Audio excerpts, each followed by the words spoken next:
Hello, everyone, and welcome to the latest virtual event from the Canadian Club of Toronto. My name is Bruce Sellery, and I am the president of the Canadian Club.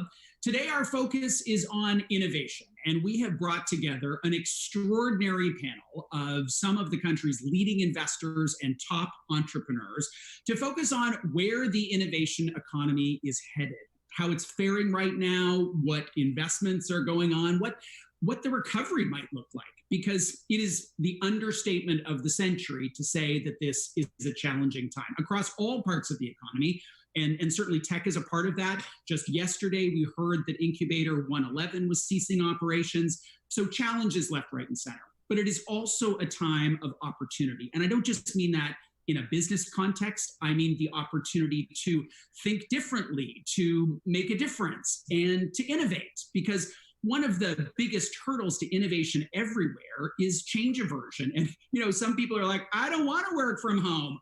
Well, you know what? You don't have a choice, because this is the new world that we are in. So from an innovation perspective, there's a lot of that going on too. We just have to find a way to make it work. And here at the Canadian Club, for 123 years, we had these lovely, amazing events in hotel ballrooms. Well, we can't do that anymore, so we have hopped on the virtual event train, and we're so glad you're here to join us for that. A couple of things that you can see on your screen in front of you. First is click here to switch stream. If you happen to be in an environment where you've got 3 children homeschooling on devices around your house and your broadband's insufficient to carry the load, that will be a way to consume less bandwidth and have you still participate in our event. We really encourage you to ask questions. So there is a questions tab. Just pop that open, submit your question, and our moderator will include as many of those as he can in our conversation. There's also a request help button. That is if you have a problem with the technical aspect of this broadcast. It has nothing to do with the timing of your DoorDash delivery, I'm afraid. Our event today is hosted in partnership with The Logic. You'll hear from David in just a minute. It is sponsored by PwC, and these events just don't happen without the support of our sponsors, so we really are grateful to PwC for stepping up on that front.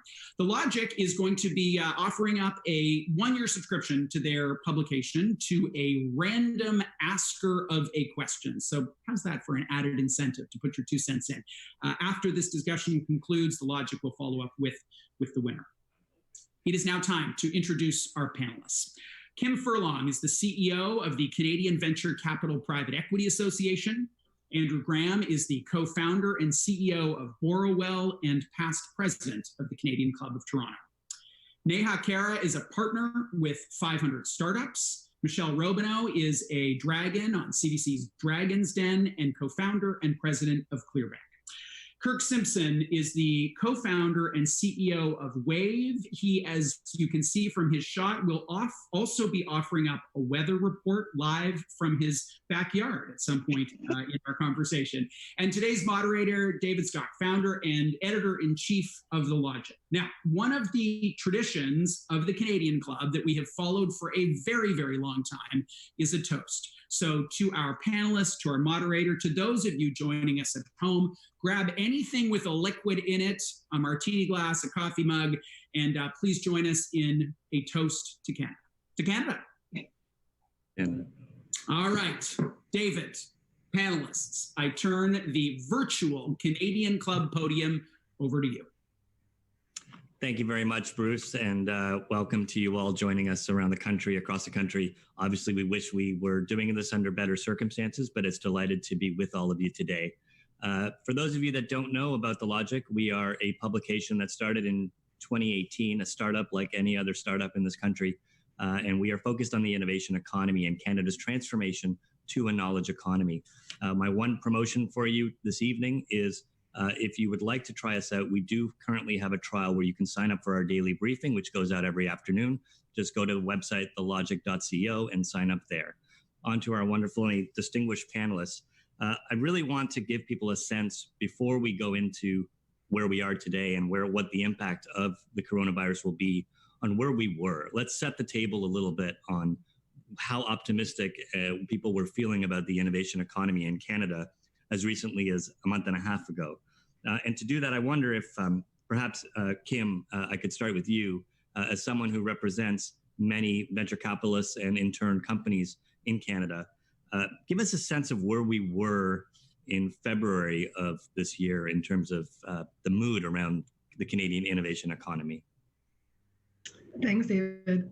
Well, we came to market only a few weeks ago, looking back on 2019, and venture, especially, had the best year it ever had. If we look back at 2013, we were recording at CVCA about $2 billion in investment, and the road that we travel to get to 2019, which was the best every year, has just been phenomenal. And the number, especially of growth rounds, if I think about Verifin of 500 million, Touch Bistro, Repair Therapeutics, like large amounts of dollars going in to companies, which was unprecedented. Like the summer, the Q3 in Canada in 2019 really gave us a sense that the ecosystem was strong. We were building companies that were getting large financing rounds, and that we were on track to not only start them, but build them here. So everyone expected, however, that we would have an economic correction. We were fundraising. People thought, there will be, after, quarter over quarter, year over year, bull run, lots of dry powder. How do we prepare for an economic correction, which was inevitable, but no one expected what we got, say, 6 or 7 weeks ago. Yeah, Neha, you were part of a global VC with a Canadian presence. How excited were your partners and you about the Canadian opportunity? Yeah, I mean, I echo everything Kim said. I think the speed and the intensity with which everything just came to a grinding halt was absolutely shocking.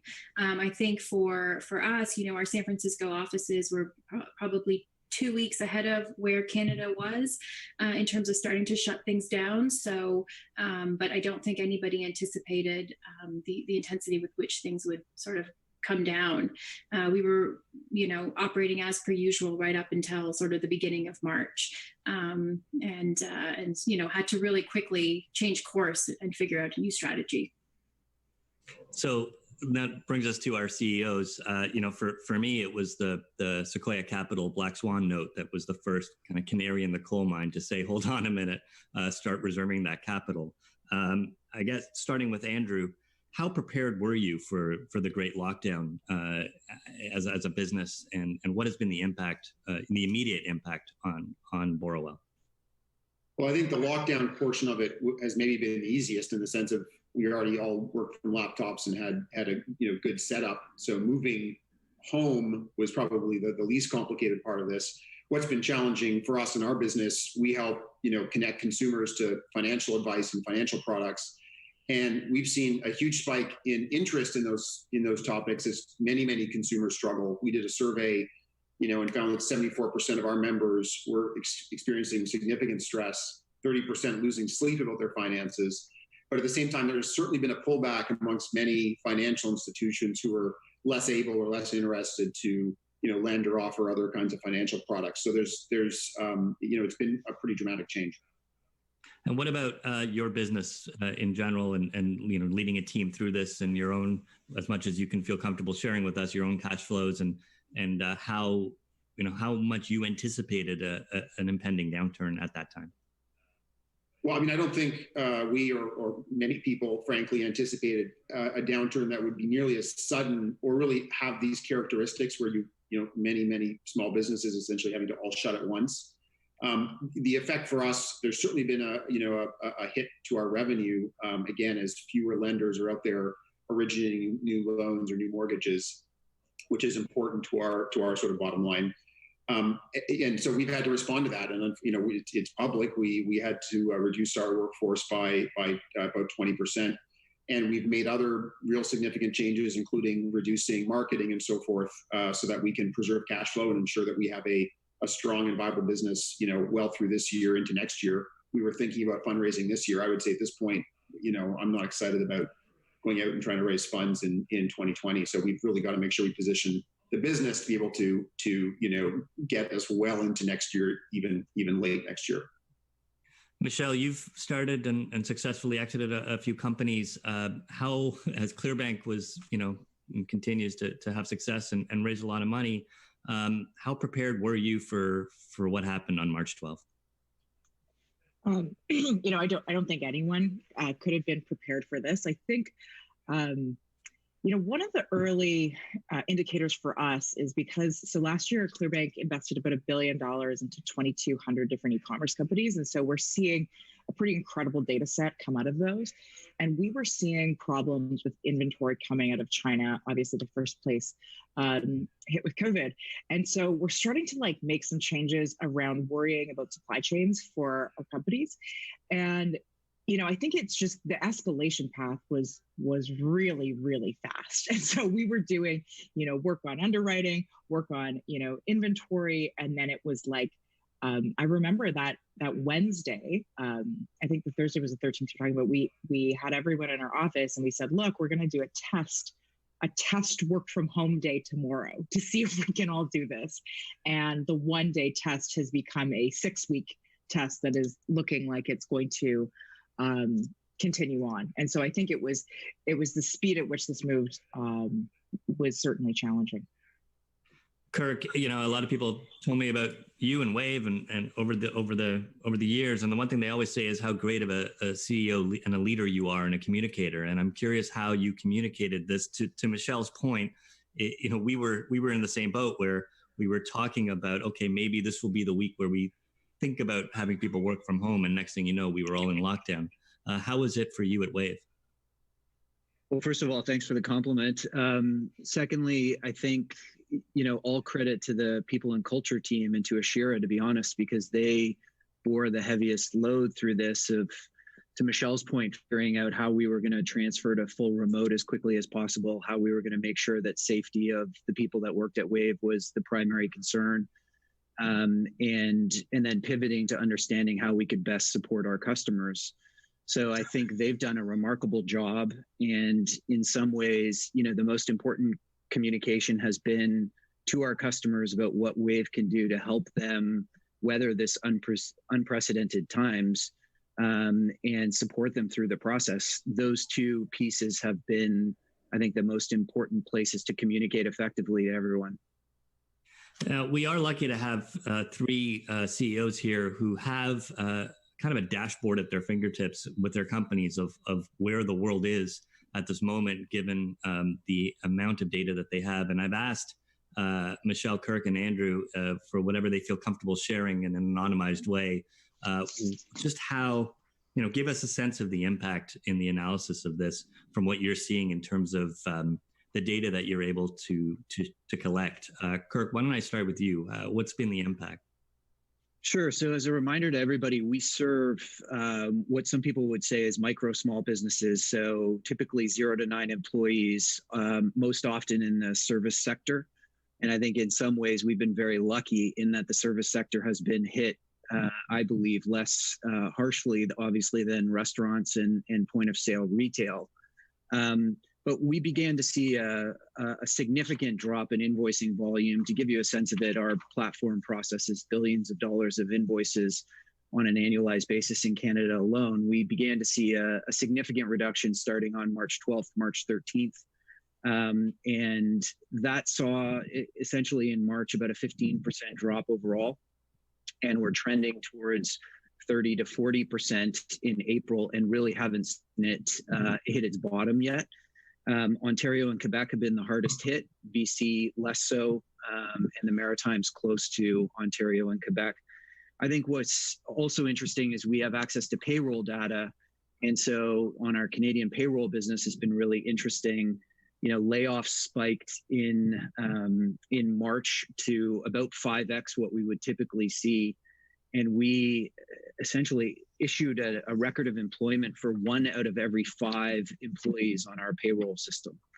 Thankfully, that has begun to really slow in April, and hiring is now back in line with typical norms. And obviously, government stimulus is helping that. But those are 2 of the biggest trends we've seen.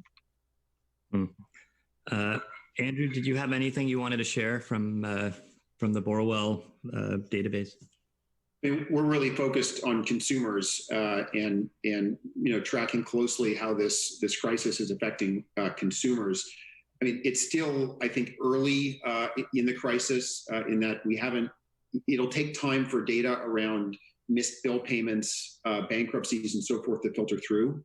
But what's clear already is the volume of new accounts being opened, whether it's mortgages or auto loans, credit cards, that is down dramatically. We were speaking with Equifax the other day. They're seeing sort of like a 30% decline in new account openings, and that certainly matches data that we see. So there's just a real slowdown in a lot of economic activity, whether it's buying cars, buying homes, getting new kinds of credit, partially because consumers can't do it. Very hard to go buy a car these days with dealerships closed. And also because many lenders, many banks are pulling back and being much more conservative about advancing any kind of new credit product. So there's a real slowdown happening in consumer credit now, and I think we're all sort of waiting anxiously for what could be a wave of missed payments. Maybe the final thing I'll say is we're also tracking closely the amount of deferred bills. So many banks and mortgage lenders are offering consumers the ability to defer. We know at the start of the month it was around 10%, and that number is growing as well. So a lot of consumers are deferring payments, and we'll be interesting to see how that translates into paid or missed bills in a few months. That leads to a lot of policy questions, of course, around discretionary spending and how you stimulate an economy, and we'll come back to that in a minute. But Michele, I'm wondering on your end, Clearbanc provides loans to to businesses. What has been the experience on your end?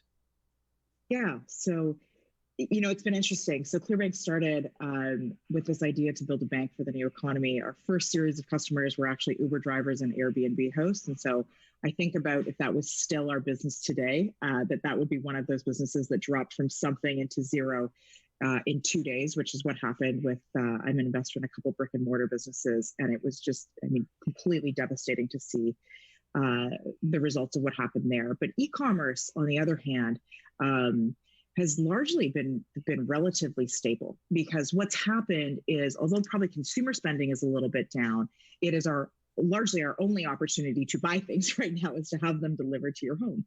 And so what we've seen is an incredible segmentation within that market. And so anything to do with food or at-home fitness is on an incredible surge.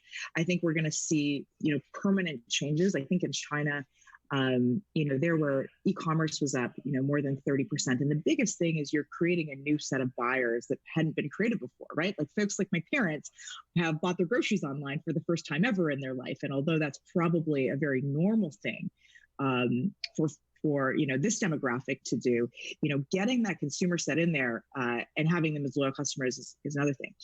Then we, in e-commerce, anything to do with events or travel or anything that looked like it was touching those categories. You're selling really great tattoos to go to music festivals. All of those have seen enormous decline. And so what we've really tried to do is segment by category. And then within that, the other thing that's happening is there is, a lot of things that are moving very quickly. And because we're kind of on like the nose of the plane, we're seeing it. So I'll give you an example like toys. The toys and children's category in the first 2 weeks of COVID went through an insane surge because everyone was at home with their children and being like, look, can I have distractions, education, anything that can help me with this insane parenting job that I'm going through? And now we've seen actually a pretty sharp decline because that either initial surge is out or people are worried about their savings and are starting to think about consumer spending again. And so truly every week we are analyzing what some of these categories are going through. But I can tell you there is a lot of very, very big swings that are highly unusual and pretty interesting to watch. I'm guilty as charged on the toys spending on my end. Okay, so that's where we are, and it obviously leads to what's being done in response. And we don't need to go through the laundry list of government policies that are out there. Read the logic if you want to get a full breakdown on all of them. I guess, Kim, let me go to you because you've of everybody here, you've probably been the most engaged on the policy front with the government as with CVCA. What is your assessment of the approach the government is taking to this crisis? Is it about immediately, stopping the bleeding? Is it about, how much thinking and approach is being done to keeping the innovation economy and all the optimism that we just talked about alive? How are they balancing in these competing priorities? Yeah, so thanks, David. We have been very busy, very active from the onset, trying to figure out and talking to our members, both on the venture and private equity side, about what do their portfolio company need, and being really mindful of this is really about the state of your portfolio and what do those companies need to weather that storm. And the conversations that we're having with government, which basically are on a daily basis for the past 6 weeks, have been, okay, the house is on fire. What do we need? And keep your asks for what we need today, understanding that you're in a partnership, so to speak, even though I don't think they would ever use the word partnership. But we feel that from everything that we penned in the first few weeks in terms of our ask, be it RED, wage subsidy, matching programs, and just adding terms, be more flexible in terms of the lending facilities, have all been so far basically answered, with the exception of SHRED, which we've seen a little bit of liquidity go to the companies that benefit from that program. And I've said this before, and I've said it on Twitter. I was a official in a past life. I was a political aide in a past life. And for the most part, when you ask something of government, or if government puts towards a policy, once they put a marker in the sand, they usually stand pretty close to that marker. They may tinker around it a little bit, because if you say yes to someone else, then everyone comes knocking.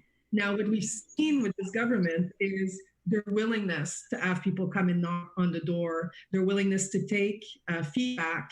And we've given a lot of feedback because they started with this sense that they were dealing with the economy as a whole, with the mom and pop shop, with the flower shop, with the garage on the corner. Like, how do we ensure that Main Street stays open, and that these companies that were basically seeing their entire customer base disappear, that was their first inflection point. And then it's been a journey to talk to them about revenue streams. Like, I can think of SaaS companies where the bookings in the future are really what dictates their revenue, and really having conversation. And they may not have gotten everything right on the first time, but to their credit, they're listening and they're open to feedback, and they're open to really concrete examples of stories of companies out there, and they have been readjusting. So I'll stop there because I said a lot, but we're not done. Far from it, but the early onset of the back and forth with government and what they've put forward is, in my opinion, very good. Neha, as a VC who's kind of in between these two worlds of the companies and the policies, are you satisfied with how government is handling things? We had a story this morning from Catherine McIntyre talking about VC, some of them not unhappy with the matching program and the conditions that are being set by DDC. What has your experience been kind of in the middle of these two worlds? Yeah, for sure. When everything sort of hit the fan, what was happening behind the scenes is government was actually leaning in very heavily to the innovation sector. They were reaching out to private sector companies, particularly in the digital health realm, and trying to figure out ways that they could offload some of the burden they knew that would be coming onto the public sector, and see if private could pick it up. So that appreciation for the innovation sector exists within government, and they realize that there's only so much capacity that they have, and where the private companies can fill in. I think where the stopgap was, and to Kim's point, is they don't really understand the economics behind how let's call it a tech startup works. And that's where their shortfall was. They've definitely taken in all the feedback being given to them, and you can see how their policies continue to change week over week as they're getting this feedback. But I think had they sort of been educated from the get-go, we could have stopped a lot of companies from having to make massive layoffs or even shut down shop if that reaction had been a bit quicker.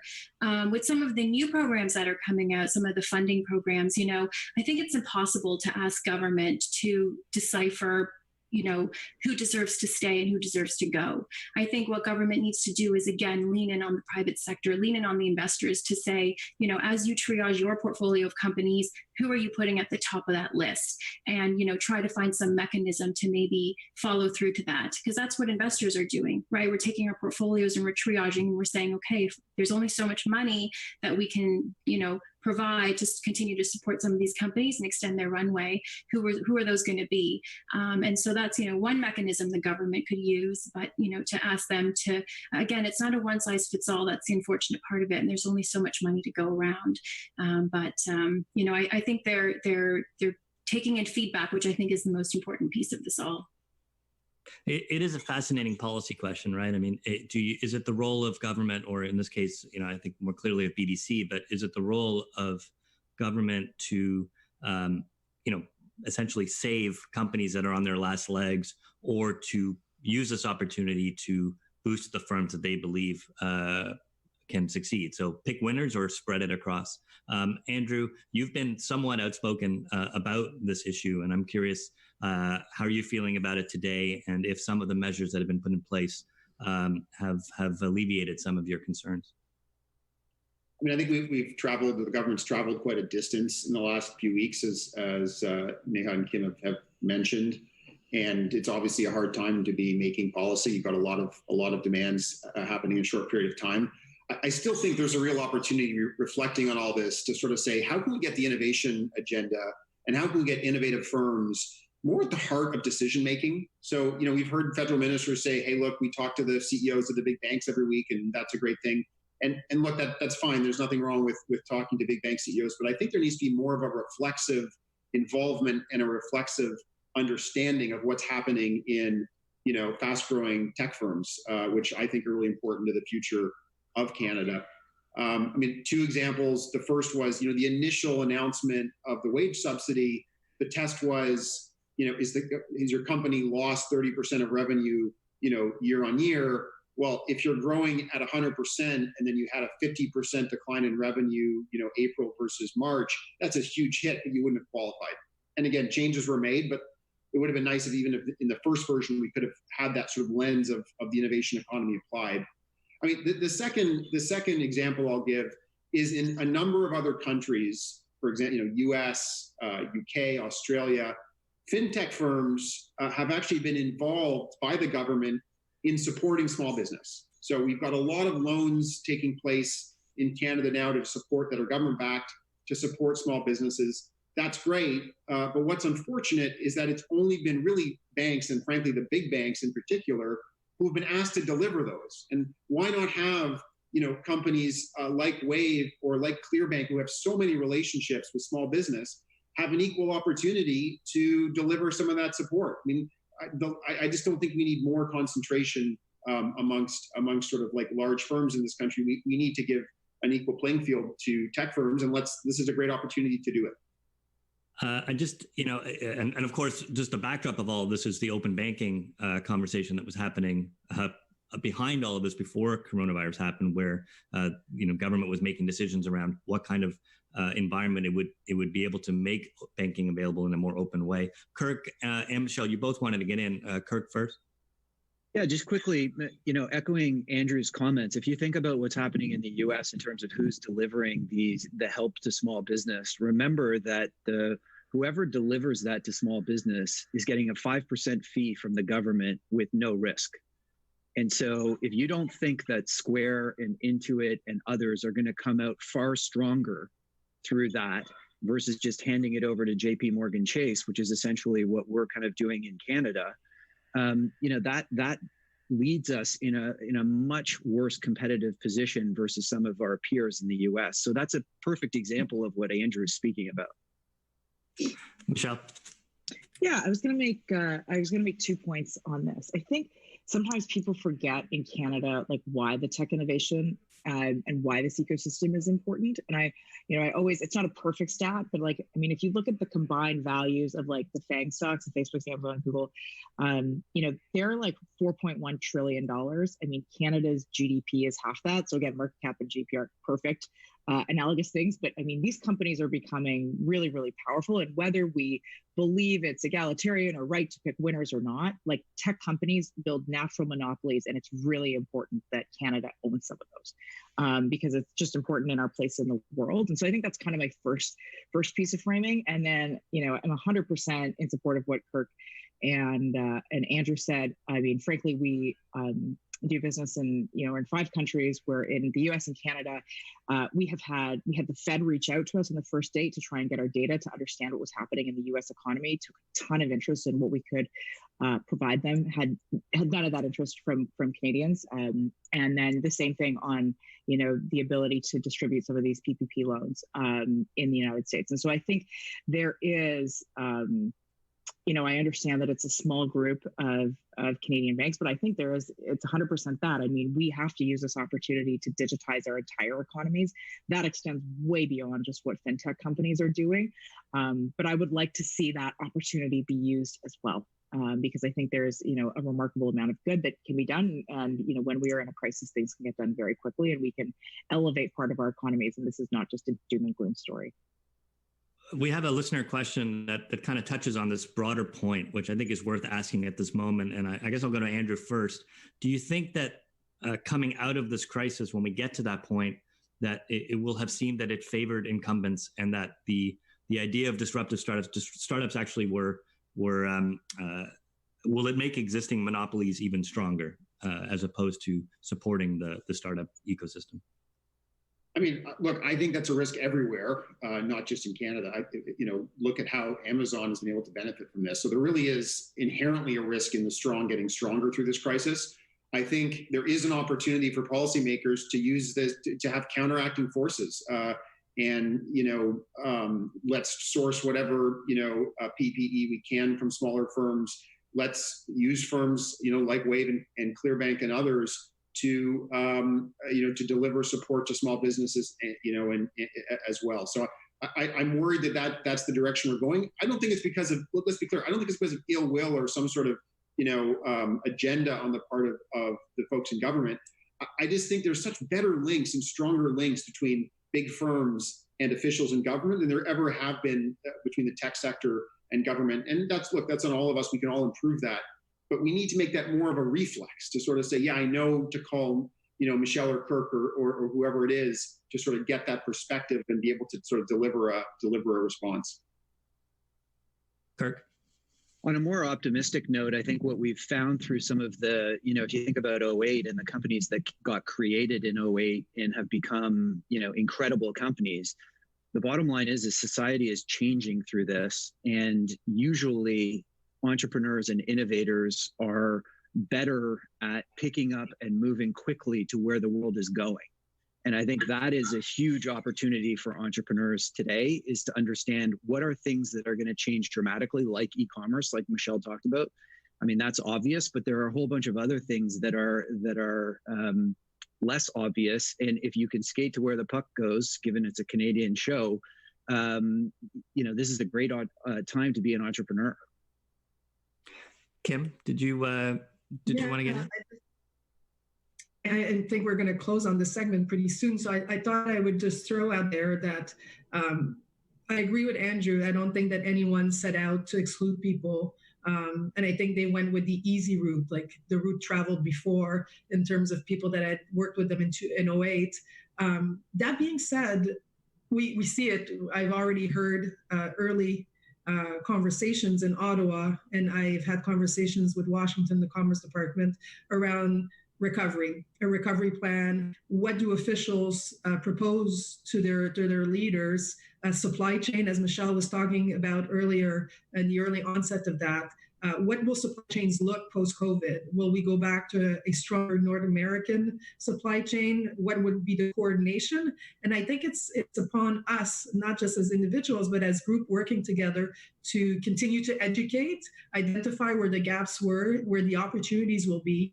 And for me, I've been really clear in all my conversations that we will be successful if at the end of this, as the recovery begins, that we are better capitalized and we're the acquirer and not the ones being acquired, because there will be capital looking for companies that are at risk and easily bought. So we should put all of our heads together in our efforts to accompany the government in their thinking and their drafting of what a recovery plan means for them and for us. That's a really interesting point that, the macroeconomics and geopolitical environment will have an impact on where that dry powder sitting in the sidelines goes. And it kind of leads me to Neha. As you look at companies now, first of all, what kind of deal flow are you seeing at the moment? Are you still seeing companies come through? And if so, are you having conversations with your partners about geopolitics and macroeconomics around supply chains in where you're wanting to place your bets? Absolutely. There's just so much uncertainty in the market right now, and to make bets, in any industry right now that's been so severely impacted is just impossible to do. I think that's why a lot of investors are in a holding pattern. They're just holding on to their purse strings, and they're just waiting to see, not necessarily when things go back to normal, because honestly, I'm questioning whether they ever will. I think there's been so many fundamental changes that have happened throughout this downturn, and I think it's led to a lot of new user behaviors. And I think, some of the things we're seeing around e-commerce and grocery delivery and digital health access, I think those are new trends that are going to stay in the long haul. So do you take bets in these new arenas, or, and do you completely avoid sort of industries that have... Oh, I think we lost Neha there for a minute. Hopefully she can come back. There was a question. Neha, you're back, I think I see over there. I'll just interrupt you and ask you a question that came in from Jacqueline Baptiste from the Center for Aging and Brain Health Innovation in Toronto. She says, if there's a silver lining about all this, it's the immediate adoption by necessity of tech-enabled solutions for telehealth to e-finance. Are these consumer changes here to stay, or will we revert to our former risk-averse ways? Editorial emphasis hers. Neha, I guess a question for you there. Yeah, absolutely. Hopefully you can hear me now. I think that is the golden question. Honestly, I don't think anybody has a crystal ball. My personal humble opinion is I think a lot of these new behaviors will stay. But again, it's to be seen. I think she's absolutely right, though. This whole downturn, unlike the dot-com crash where this entire industry imploded, this time of COVID is actually shining a spotlight on the innovation ecosystem, and a lot of companies are at their best right now. And for the ones that are suffering, I think they're doing a lot of innovation internally to figure out, what Kirk was saying, where's the puck going and how can we skate to get there? And I think we're going to see a lot of incredible new business models and companies emerge as a result of this.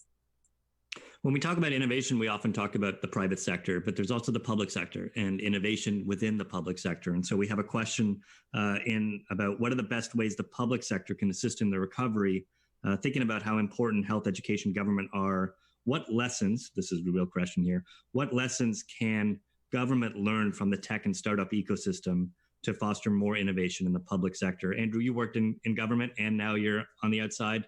I'm curious if you have thoughts about how government can innovate itself. Well, I mean, I think there's a lot of innovation that's happened, whether it's government departments and officials working from home, or even, as Kim alluded, just the sheer speed of policymaking, I think has been pretty incredible. It used to be that you wanted something from government, you'd have to sort of spend time building consensus and waiting for the budget. Maybe it could take years. And we're seeing, huge decisions made in record time. So I think, nothing forces innovation like the need for it, like a situation like this. I'll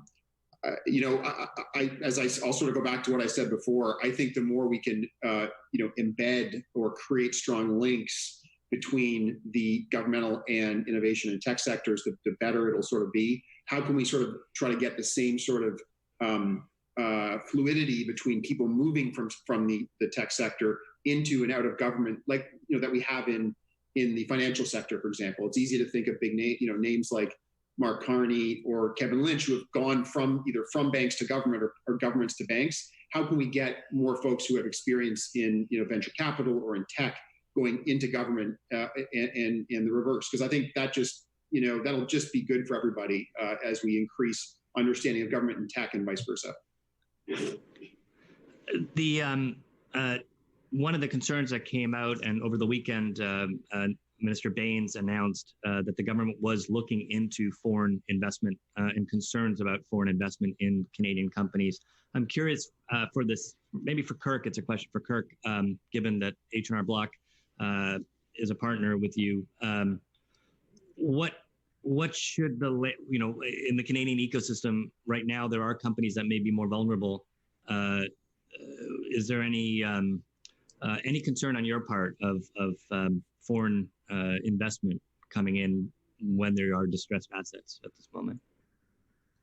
I do think, obviously, the country as a whole should be focused on creating more winners ourselves. To that, there is no doubt, and there's no argument against that. But I do think every company is very specific, and every entrepreneurial journey is very specific. And so the blanket statement, I don't subscribe to the blanket statement, obviously, that you should never sell to a U.S. company. Every company is unique. Every situation is unique, and the entrepreneur should have every right to make those decisions. And quite frankly, when we started Wave in 2009, 2010, it was the norm for Canadian companies to sell for 20 or 30 million. And, we had a very successful exit at, 10, 15 times that. And that kind of liquidity is really important for the ecosystem and drives, more innovation. So, there is some good that comes out of this. There is no doubt, as I said before, we should be, looking to create companies that are the acquirers, not the acquirees. But there are lots of situations where this is good for the economy and good for the ecosystem. Michele, Clearbanc is a global company with office in San Francisco. So I'm curious, you also have some thoughts on this, I'm sure. Oh, and you're muted, if you don't mind. Sorry, the experiences of Zoom calls everywhere, talking on mute. I think I have a couple of comments on this. I would certainly agree this cannot be used as a blanket statement. And there are things where I think, if you look at the way that we have even tried to source and secure PPE, and I did a bunch of this because we knew a bunch of e-commerce suppliers, and like the red tape and government involved, and like the lack of our own resources to do this on things that I think need to be very strategic have to be looked at in one way. But something like accounting software, like that is not something that we need to be looking at. We can look at that very, very differently. And so I think we have to remove this idea of, what is good for the environment. I think it has to be looked at on a very industry specific basis. I think it is so true that when you have those big exits in Canada, it allows people to believe that they can build real companies here. And we have seen that in the last 9 years. That is totally different than what happened a decade ago. And then to just touch on maybe the last question, and especially what government can do, is both government and the innovators have a very short window now where we can get a lot of things done that can set us up for the next 10 years. And so I think that it is right. Government is moving faster than they ever have. I completely applaud them to that, and to take all of that energy with their teams and say, look, we can continue to do this even kind of post-crisis. But what does that look like, right? Like, why did we have these limitations on telehealth that were just like so silly in terms of being able to, get your drugs over the internet and have them safely delivered to your homes? The government just rolled back legislation on marriages. So now you can get married without you being physically in the same place. So there is a window now where we can try and set us up for the next 10 years. And I really encourage both the public policymakers and the innovators to think about kind of these things that have had a lot of red tape for a long time, and saying, like, guys, we got a window. We're going to try this. We're going to see if it goes well, because my guess is that we're going to get a lot of innovation if we can use this as a great time to have those opportunities, instead of, a time to say, okay, let's furl back. So on that same policy question, it's one that would have been talked about a lot pre-COVID. I'm not sure it's top of mind right now, but are any of you concerned about U.S. tech giants in the marketplace at the moment? I'll just leave that open for anybody who wants to jump in. It's interesting. I mean, it speaks to how the world has shifted in the last 6 weeks, that something that was such a hot button issue seems to have fallen by the wayside in a lot of ways. It's a question from our listeners. If we look down the road 5 to 10 years, as Michele mentioned, what skills will startups need? What are the things that, when you look at your hiring, maybe this is a question for Kirk or Michele or Andrew, what are the skill sets that you think you'll be looking for as a CEO in a post-COVID world? Why don't I start with Kirk? It's interesting. Hadn't thought about it through that lens, but certainly I think that we've found customer focus and customer empathy is obviously huge through this. We found at Wave, we've always had customer at the center, but there is a buy-in to helping small business owners through this process that is infinitely stronger than it's ever been, which is great and leads to good work. I think there's an empathy and a communication style that's now super important in this new world, especially if we're going more to work from home and those kinds of things. And then all of the usual stuff applies, I think, pre and post COVID in terms of the skills that are necessary in this economy. Okay. Andrew or Michele, did either of you want to jump in on that?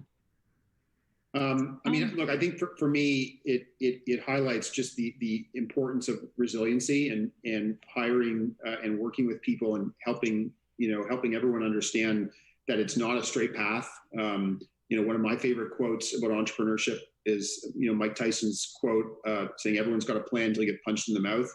And for a lot of businesses, this is a big, painful punch in the mouth. And how do you help your team, and how do you make sure you're building a culture where that's, look, it's not fun. It sucks that this has happened, but we're going to get through this because we've gotten through challenging things in the past, and we're going to sort of dust ourselves off and care for each other as people and make sure that we're being great people managers, and we're going to move forward and find the opportunity in this. And I think, being able to sort of inculcate that in your culture, boy, it feels more important than ever from where I sit. A couple of rapid fire questions just to get a sense of where your heads all are. You're all very smart people, and people want to hear your thoughts. So I'm curious. First question is, I'll start with Michele. What kind of recovery do you see us having? Is this going to be a V shape, an L shape, a U shape, whatever letter acronym you want to use? Too many shapes. How do you see us getting out of this, and how long do you think it'll take, and what kind of recovery do you think we'll have? So I'm not an economist. I'm a firm believer on the last question that great entrepreneurs have this like mentality where the paranoid survive. I think part of me is always like thinking there's something behind me chasing me, and that's important because you start thinking about risk. And so I'm probably a little bit less optimistic than most. I don't think it will be a V. I think that we are going to see the first times in our life. And this is a huge comparison because unemployment in the US was at its lowest levels in 50 years or something. Like people were literally coming out of the woodwork before March that we never thought would have jobs. And so I think one of the impacts we're going to see is really, really high unemployment rates, which is going to drag things down. I think, if you look at what the epidemiologists say, like maybe we can do some stuff out of our house, social distancing, hopefully for the summer. And then most people believe that there is going to be a fall surge of this because that's when flu season naturally picks up. And we're still, 12 to 18 months away from a vaccine. So I think, looking at all of that, the economic recovery is probably going to be a little bit slower than we're all hoping, but I think we're going to adapt to a totally different, lifestyle in many ways, and that's going to create some big winners as a result of that. And so instead of thinking about kind of everything, I think about, where are the segments that are going to be, we are probably all going to be wearing masks for the next year to maybe year and a half. Like there's going to be some pretty big changes in terms of what we're seeing. Michele, are you planning, or do you have plans at this point to go back to your office? No, I think that's we don't have plans at this point, and I think it's based on really what the government is advising us to do. I mean, we were one of the first to go work from home because my view is always like if we can do it, we should do it because it's actually for the greater good. Like there are, hundreds of thousands of employees that have to go to work every day to protect our frontline workers, and so I think that's something that we're gonna look for, the advice of the government on. Great. Okay, Kim, I'll go to you. What kind of recovery do you think we're going to have here? And is the CVCA team working from home much longer, or do you see yourselves getting back into an office environment? Yeah, no, I'm with Michele. Like I sent my team home way before like the demand for it came, just because we could. I don't see ourselves back in the office before September, for sure. and in even September, I was on a call with the 50 CEOs of VC associations globally yesterday morning, and the Chinese CEO of the VC association there was saying that the government had lifted most of the restrictions in terms of work. You can go back to your office. But just in terms of actions and decisions of corporation and individuals, the social distancing is still very much something that people are continuing to do without being asked, and that people are choosing to work from home. So if you take what Michele said, which I agree with, plus just our own habits that we're forming right now, I see the potential of a bit of a V, and then like a flattening line. Like it doesn't go back up to the full V. Like you see a little bit of a surge, and then it just goes very stagnant and doesn't really grow for a long time. The only thing that makes me think that, Canada, when you look at our level of personal indebtedness and like what we as a society, because you can't spend, because very few things you can buy, because people are being stressed if they've been laid off. I think people are going to take a good look at their personal finances and where they're at. And we may come out of this by people saving and making decisions in their own personal households that will put us in a better position, just because it's right in front of you what you need to do to financially be well off through all of this. Okay, I'll put you down for what I will call a Nike swoosh recovery. Neha, your thoughts or predictions?